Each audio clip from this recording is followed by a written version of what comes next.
Welcome to the Binge Breakers podcast. I'm Jacqueline. I am here to teach you how I overcame bulimia and my binge eating disorder, and how you can too. Through simple steps of mind management, repairing your relationship with yourself, understanding your habits, and intuitive eating. Disclaimer: this recording is not intended to be utilized as medical advice or a medical diagnosis. If you think you're in need of medical attention or treatment, please seek it immediately. This recording will also contain sensitive subjects such as binging and purging, weight, and depression. Please listen at your own discretion and do what you think is best for you.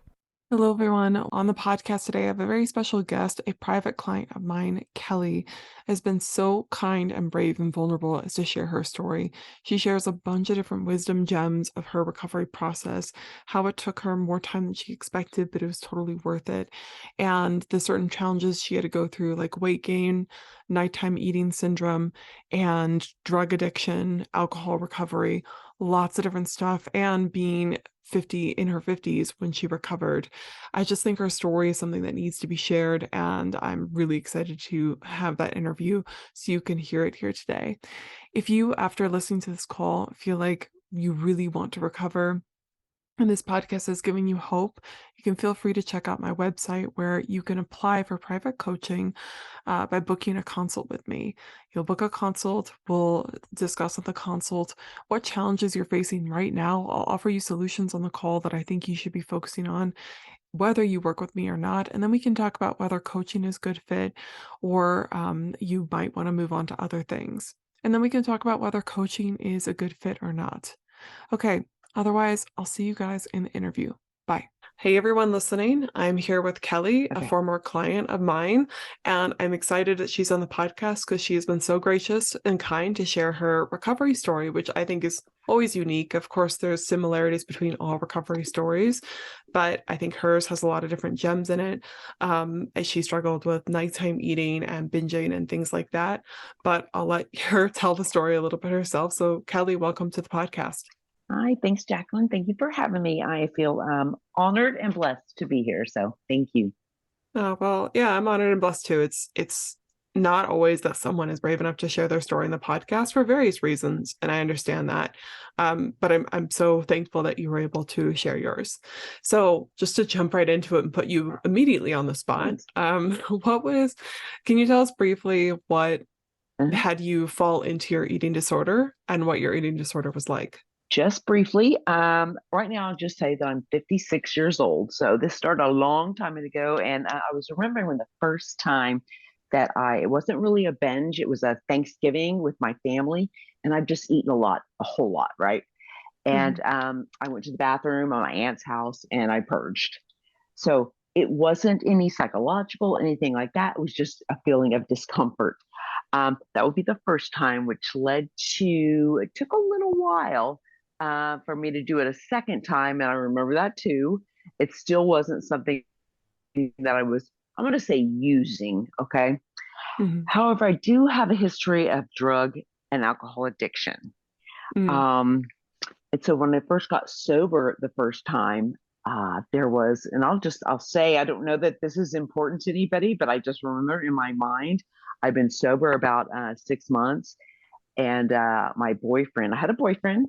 He was newly sober too. And he looked at me and he said, wow, you got a really great body, except for that stomach. Right?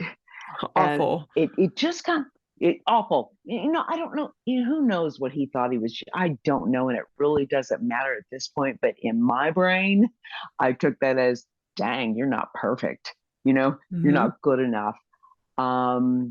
So right then started at that point, if I ate anything that I felt like was going to add some pounds or something like that to me, it was gone. I started purging, and that led to on and off. So like I'm 21 at that time, something like that. About 20. That led to on and off periods of sobriety, periods of binging, purging, on and off for, till at 2014, I guess. So that's a long time. Definitely. Yeah. Awful too, just a simple comment like that, even though he maybe didn't mean much by it. Although, I don't know, I would never go up to someone and say, "Hey, you look good," except for that weird glaring thing. Those comments stick with you. I remember some boy making a comment about me and in sixth grade or something, and it was this offhanded comment, but I've never forgotten it. And he probably doesn't even remember, but it affects You know, you. Mhm. pretty wild. Pretty, Yeah. yes, yes. So that's kind of we're kind of my plight. And I will say before you ask me any other questions, I truly, have addictions. Have been a drug addict, been in treatment several times. But what would always happen, Jacqueline, is I would be able to get sober 2, 3 years, 4 years, 6 years, in Hmm. between there. But this bulimia always came back. It would come back and it would be eventually get so miserable. I'm alone, I live by myself sometimes, and I, be doing it all weekend. Mm. Spent many, many, many dollars, many, many nights doing that. And it would get so lonely because it's such an isolating thing that I knew that if I went X, Y, and Z, go here, I'm gonna be a people, you know? Hmm. Um, By and X, Y, and so Z, you meant like I going would back to always, drugs or alcohol? yeah, yes, Okay, yes, yeah. correct. That's correct. And I would do that. And yeah, I mean, instantly I would have people, a place to hang out, and that too would spiral out of control. And then I'd be back to square one, back to Yeah. square one. And this That's happened repeatedly. that's so interesting that you mentioned that because in recovery communities for eating disorders too, I think people find a lot of solidarity in that. And it is helpful, but then sometimes they don't necessarily want to leave those communities per se because they find connection there. It's kind of a double-edged sword. Obviously, when you were trying to find drugs and alcohol, you probably weren't going to Alcoholics Anonymous for that. You were going to other places. But I find sometimes people find it hard to leave the disorder or sickness altogether because they do have connections there. And if they don't have connections outside of that, it's hard to give it up altogether. It can be. Absolutely. Yes. Hmm. Yes. Yeah. Yeah, no, it sounds like it. I bulimia. How did you get sobriety from drugs and alcohol? And that's a long, loaded question.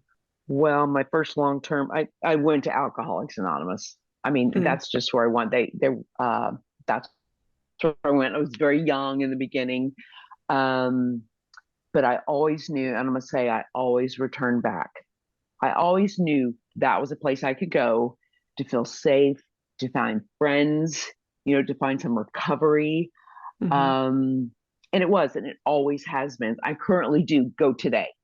Um, the only, I want to say, the only thing that I kept trying to do in a 12-step program was to work the steps and get recovery in bulimia. It just never happened. And I'm talking decades, girl. Hmm. Um, Yeah. I just didn't know anything else. I didn't know anything else. There wasn't a whole lot. Well, and people obviously like the Overeaters Anonymous you went to as well, but you didn't find the principles to be as helpful for you, even though it's sometimes very helpful for people. I'm not knocking it. Correct. That's correct. Mhm. Yeah. Okay. Well, that's helpful to know. And I think alcohol AA is just it's a wonderful program for a lot of people. It obviously heals a lot of people. And I think what was crucial that you said was how you still go today.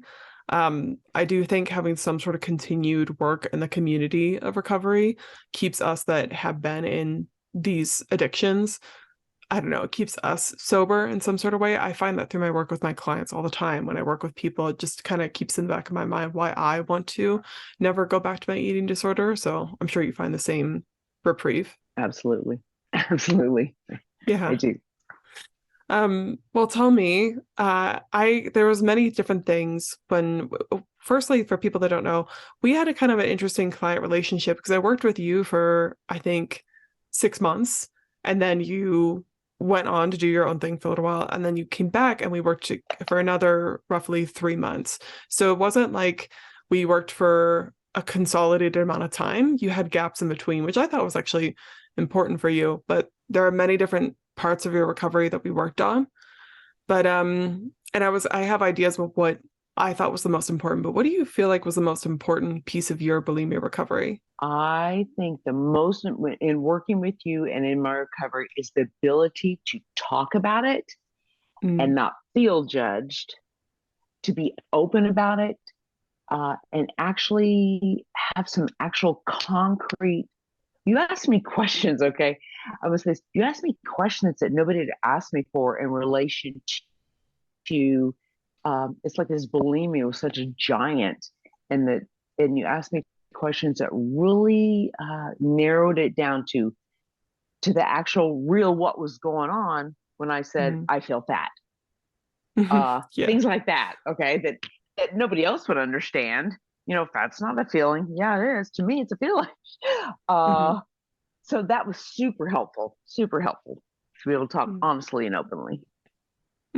Yeah, I find that I love, like, it's classic, it's been totally overused, but Brene Brown's saying shame cannot survive being spoken.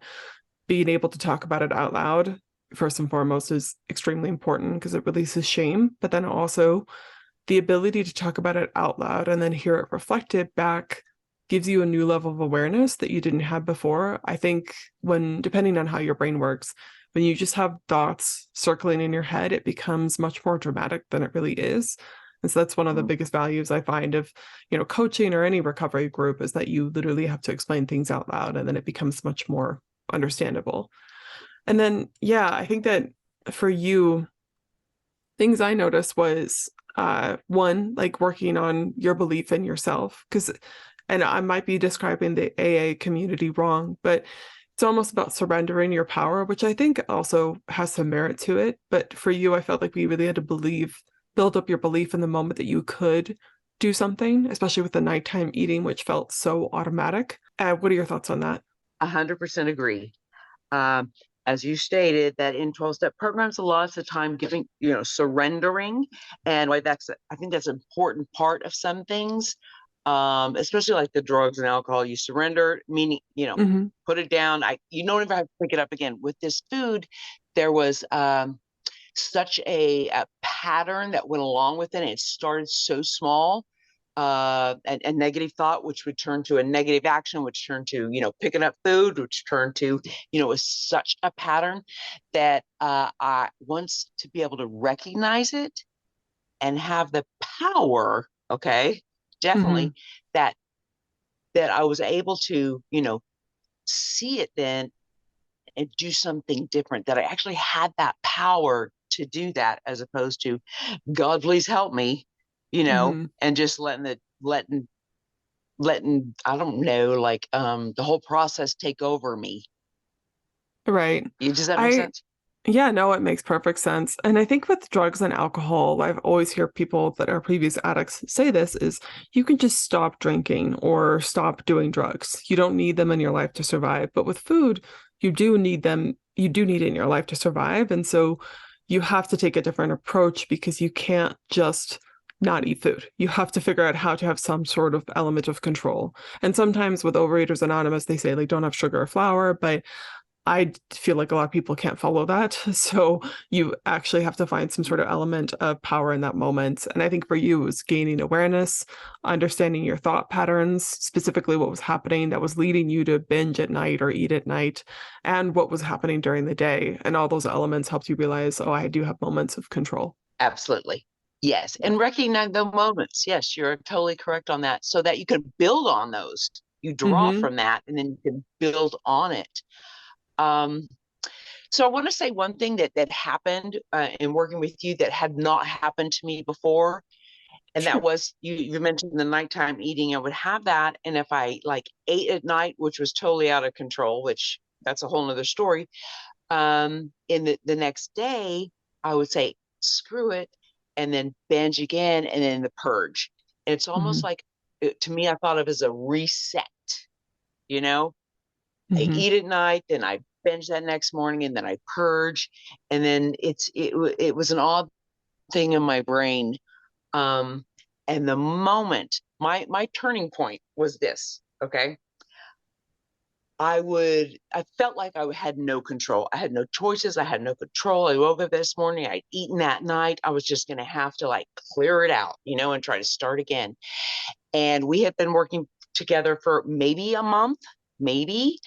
And because you were available via text, I text you that morning after a binge. I don't know if you remember this. And I said, I overate last night, and the urge was so strong to binge and purge, and I sent you that text, and you sent me, so I can't even remember what you sent back, but I know right then it's like I had a choice, and I Mm. didn't do it that day.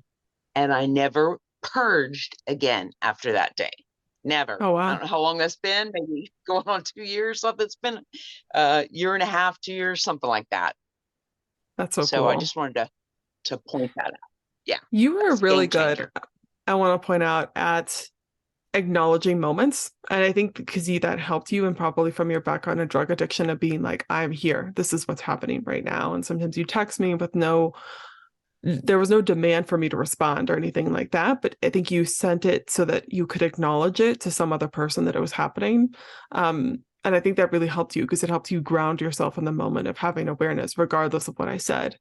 But yeah, a lot of people think that. They think that purging is a reset, and it's actually restarting the cycle.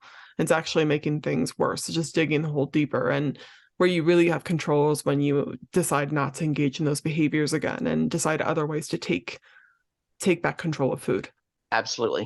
Yeah. Absolutely. Another thing, and also I just want to say, you're describing this so clearly, so I commend you for that. Thank you. Um, some people are a little bit different, but I wanted to ask, it's probably too from your years of addiction and recovery and stuff like that, understanding it.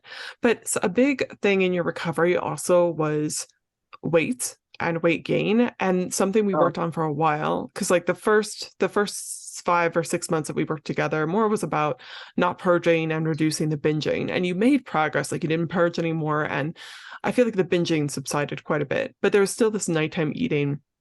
And something I was trying to convince you of is like, you need to eat more during the day. And of mhm. course, like most people, you were resistant to that, because when you're eating at night and then someone tells you eat more during the day, you think, I'm just going to eat more at night. But ultimately, like, that did help you. How did you, I guess, decide to do that, and what about that helped you? I wanted recovery in that area. I knew, while not purging is wonderful, not binging and purging during the day is, huge. There would still be that nighttime eating. It's when we got back together second time, Mm-hmm. uh, that you mentioned, and you said it, that nighttime eating syndrome. It's an actual thing, NES. Okay. Mm-hmm. Um, and I got with one lady. She wasn't a professional dietitian. She wasn't that, but she had experienced, this, that she needed to gain weight. This wasn't my turning point with that, but Mm-hmm. I did start with her and started eating more, but I was still eating at night. Okay, and I'm gonna tell you, the weight started to come on, and that scared me. Okay, Mm-hmm. scared me. Um, but I kept seeking, I kept trying and persevering. And I gotten, from that nighttime eating syndrome, I got online, and I found a lady that, like yourself, who is a recovery coach, but she specialized in this nighttime eating syndrome. So that was a huge thing, and to trust, because if one person tells you something, okay, but if two or three people tell you the same thing, Yeah. okay, maybe I'm going to try this, eating more during the day, Mm-hmm. and trusting in that, but also what I'm eating. Mm-hmm. Everything, I can eat anything I want, but I had to start doing some things because it was so ingrained in me. I've been doing it for so long, that to try, eating throughout the day, most of your calories here, don't discount anything. You can, have things, but there's some physical components to it, and some biology, that when you eat, carbs, if you want to eat, carbs, you need to have protein and vegetables and things like that as well. Mm-hmm. Okay. Yeah. uh, I had to really get serious with it and follow some instructions, just follow some instructions before it could really make a difference. Mm-hmm. No, that's really good. And firstly, I love that you said you hear it from one person, okay, but then two or three telling you the same thing, maybe you should listen. That's kind of just overly exposing yourself to the data And I think that was really crucial to you. You're right. Because I said it, but then, maybe even though I said it, people need to hear it sometimes explained in a different way. And they need to hear it explained in multiple different ways before they even consider trying it themselves. And I find what's really helpful for me and my own personal nutrition and health is always listening to not always, obviously you need a balance, but listening to some health podcasts and nutritional podcasts or audiobooks that keep you informed, because it then helps you see, oh, there's a real reason you should be doing this or not doing this. It's not just because you want to lose 10 pounds or something like that. So that's helpful for sure. And also with the eating specific things, I think something so simple for you too it was just not having as much caffeine and wearing blue light glasses later at night. That was super helpful. There's many things that were helpful for the nighttime eating. And I just want to go back to the calories. Okay. And I'm not saying anybody just count calories. I had to do a little bit of that I used to do it a lot. And Jacqueline, you know this. I was a calorie count fool. And it was difficult to break away from that, very difficult, but I had to for a time period to get to where I was, to get to where I am. Okay. But I wouldn't have believed it. I was stuck on this certain amount of calories and I stayed a certain amount, and I stayed, and my life stayed real small. I didn't believe it. I didn't want to believe it. But I had to trust a little bit. I trust a lot. And as I ate more, my life got bigger is what I want to say, Yeah.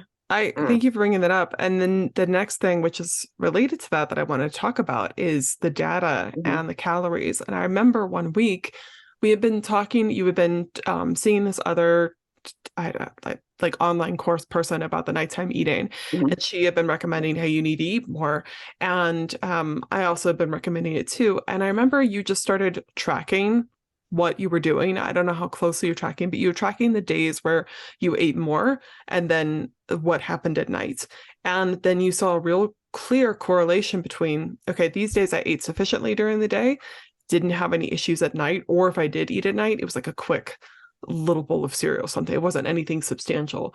But then the days where you suddenly would drop your calories, it was just night and day, and you'd have the nighttime eating. And I think seeing that data, when you finally just gave it a try, right, and experimented, then it became really clear to you that, oh, I can't deny this any longer. This is really what's affecting it. I need to do this. That's exactly how it went. And the more that I did it, the more that you see those results, and you have more faith in the process. I might have believed that for you or somebody else, it could happen. But I didn't have that faith that it was going to happen until I just tried it and it started happening. So, definitely. That's a really good point too. It's like we can all say all these things, but until you try it, you really won't believe it, which is such a catch-22. But it's really important that like the belief, the hope will get you to start the action.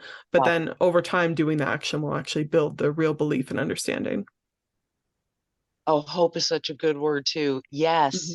Listening to podcasts, listening to you. I didn't listen to a bunch of other podcasts, but I had hope because you would say the things that I was doing or that you did and so forth. So the hope was huge. And just to hang on to that and to try these things, and try it once, try it twice, try it 3 times. For me, it didn't happen right away. It did not. But I just I get a little bit and then go back a little bit, and get a little bit and go back a little bit. But it's just keep trying and trusting in the process, and trusting those people that had gone before me. That I heard podcasts of girls or people that you worked with, and they actually had a change in their life. It's like, wow. So I love too that your story is not linear, and and also I was thinking about this earlier now that I'm remembering. Kelley, you also work with a doctor for some of your sleep issues. So if you guys are out there having sleep issues, can't sleep, please go see a doctor, right? To talk about different medications and stuff. But outside of that, like your recovery journey wasn't this like I stopped purging and then I stopped this. And then suddenly the nighttime eating stopped. It was a gradual journey. And even now, you said sometimes there's some nighttime eating episodes, but they're not nearly as extreme as they used to be, which is so important to note that like things aren't 100% perfect, but you feel so much better, feel much happier. And that's what matters most. Yes. The only other thing I wanted to ask you about your recovery journey was the weight gain. How did you deal with that? I say, oh, I know, because I that's a good laugh about response. it now. But I'm gonna tell you, there was a time ain't nothing funny. There was Mhm. nothing funny about my pants being tight. How do I deal with that? Okay. First off, I didn't want it. Didn't happen for a while, for a little bit. But when it happened, so I bought some, I'm just gonna say I bought some clothes that were a little roomier, a little comfortable, a little more comfortable, and we talked about it. And I will say I had to buy a couple sets of and I have gained weight, definitely. How did I deal with it? I talked about it, said how miserable it was. I heard others do the same thing because I would do some OA too. Mhm. Others who were having the same experience, so I knew I wasn't alone. And I'm going to say this, but when I did this was a huge thing for me. When I was able to set aside, and this is strange today, but set aside how maybe my pants were a little bit snug because I started to experience some life. And when I mean life, being able to sit on the couch with my husband and watch a movie and not be miserable because I'm thinking about how uncomfortable I am. Mm. I don't know how that happens. Just kind of set it aside. Man, I started to enjoy those moments. We're like laughing or crying or whatever it was to actually be entertained, not wanting to be so wasted with food, okay, or Mm. misery that it started to just become my focus started to be different. And Yeah. just taking it one day at a time, one set of clothes at a time. If I had an event I wanted to go to, maybe a little snug, but those my body didn't start to become the main focus, okay, Mm. and those feelings that went along with that. And as other things became my focus, then my body, whether it be uncomfortable or comfortable, became less and less of an issue. Mm. Yeah. Yeah. No, that's really well put. And it's funny, the next question I was going to ask you is how has recovery positively impacted your life? But you just said it, like it's gotten a lot bigger and you've been hinting at it this whole time. But I remember our conversations about going to get more clothes, going to get different size clothing. And I also remember asking you what specifically about your body gaining weight do you not like? And it was interesting because, and this isn't always people's experience, but the weight gain aesthetically you didn't mind. It was more so just the feeling that was very unfamiliar and uncomfortable. But as you focused off of it and really kept your mind on, okay, why are we doing this? What's the improvement? What are the benefits? It helped you. And you're right. I remember so many times where in my eating disorder, I could never really Mhm. enjoy dinner with my boyfriend or go out with friends without worrying about calories. And then when you actually recovered, you can do a whole lot of things without having to worry, obsess over food. It's just not there, and you can enjoy moments more fully. Yes, 100%. The only other thing I wanted to ask you, and you've been so gracious to share your story, I think this is really going to help a lot of people, but if you could give advice to, like one piece of advice to anyone out there struggling right now, what is it that you would say? Number one, don't give up. Mm. Persevere.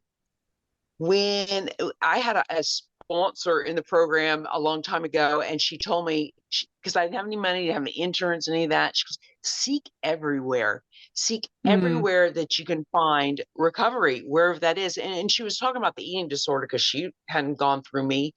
And I'm so grateful that when I first started my journey of, recovery period, there were no podcasts, obviously, it's in the Mhm. 80s.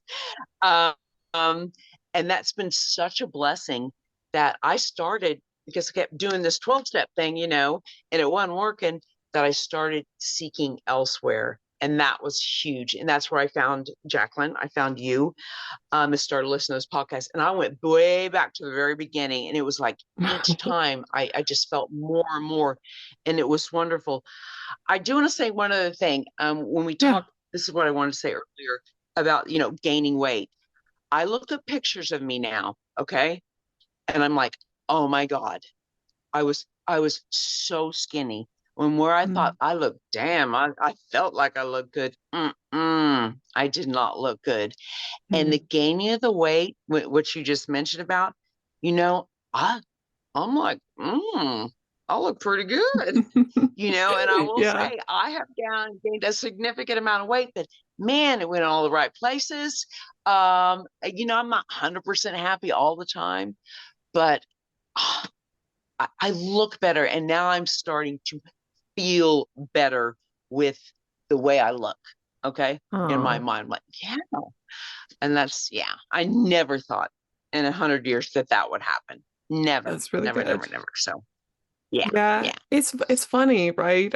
And that's of course sometimes people gain weight and they don't like how they look, and then that's a different story. So that you guys out there listening be like, well, I don't think that's gonna be me. Like it's okay, you can still recover, you can still work through your body image.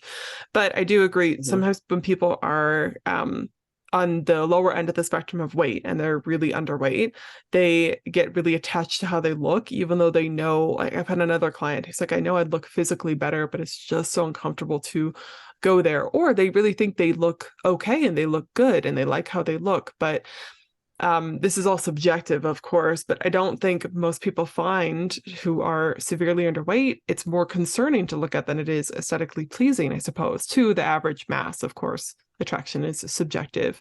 But it's funny that like Mhm. when you're in that, you think, oh, this looks good. And then your perception of what is attractive changes. Just like I think as we age, like it's funny to look at the people you had crushes on in high school, right? It's like, how did I ever find that person attractive? And then you move on. So I think same thing with recovery. Obviously, you change your perception how you look and you can appreciate new things about yourself. And on top of that, I'm so glad that you're feeling better and hopefully have more energy because of the new weight that you put on. Oh my gosh. Yeah, I have so much more energy, That's really so good. much more energy, and happy and Mm-hmm. look it. So yeah, that's Yeah. amazing. Yeah. I, And the I could say so much more, but I think that, yeah, it's no, just you've night and you've day. given So such good. a plethora of information. I can't say thank you enough. There was something else that you said that I Mhm. wanted to reiterate. Well, firstly, like you said in the beginning, but just for people out there listening, even though obviously I don't like to bring up people's age because it shouldn't matter, but in this case, you're 56. And I talk to so many people that are 50, 60 plus that think their life is just over and they can't learn any new things. And that's just so untrue. You have half your life to live. So thank you for sharing that and that you can recover at like 50 plus. That's important for people to hear. And then also the continuing to persevere and continue to keep trying and seeking everywhere. And of course, you had the means to be able to afford private coaching with me. I remember you even saying like you're expensive, but you're worth it. But not everyone does. So keep seeking recovery advice anywhere you can find and keep consuming it.